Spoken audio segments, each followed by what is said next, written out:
Vi har modtaget en masse fine spørgsmål fra Instagram, og derfor har jeg fået min gode ven Niklas med til at besvare jeres spørgsmål, så lad os begynde. Hvad spiser I på en kampdag til morgenmad? Det er lidt individuelt. Det er, hvad end man har lyst til. Du kan spise æg, eller du kan spise croissant, eller hvordan det vil ledes, men det er ikke, der er ikke en bestemt ting, som man skal spise. Hvem har den største sixpack? Det er helt sikkert Kasper Schmeichel. Det er det. Han er i gym hele tiden, og det kan man også se på banen. Han træner meget, ikke? Han er en stor fyr. Ja. Den er tæt siden den trøje der. Du ved selv, du har set ham jo. Han står jo knivskarpt inde i bruseren.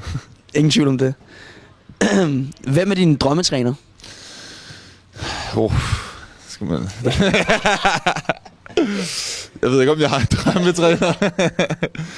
Jeg mangler stadig at få ham, men uden at slikke for meget røv på interview og sådan noget, så synes jeg, Morten er en fremragende træner. Jeg er selvfølgelig glad for ham, og det er ikke, fordi vi er landsholdsalejren eller noget, men man må sige, at jeg har været igennem en del træner efterhånden jo. Jeg har jo haft en del, så...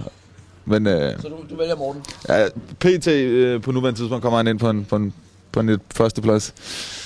Det er i orden. Hvem går mest op i mærketøj? Der er vi jo en del stykker, jo, må vi sige. Der er vi ikke. Der må vi nok... Simon Kjær måske. Jeg er meget glad for, at det skal være mærke, ikke? Victor Fischer er også god til det. Er Victor Fischer også en mærke? Ja, okay. Men ja. Vi kan godt sige Kjær. Ja, skal vi ikke sige Kjær? Han er meget, du ved. Han tror jo stadig, han tror, han er hiphopper jo, eller et eller andet. Han er mørk indvendig.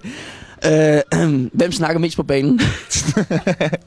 Jeg tror også godt, vi kan blive enige om holdet. Sige, det går 1, 2, 3 nu. Kvist. Hvem har holdets fedeste kælenavn? Det har jeg. Det er Lord. Ja, det har jeg jo. Det er Lord Bentner jo. Men det er jo ikke os, der kender det. Nej, men de kalder det lidt nogle gange jo. I kan godt lide det. Specielt når vi står ude i badet og sådan noget. Jeg kan godt lide, at I kalder det. Så siger vi det. Det var alt for i dag. Tak.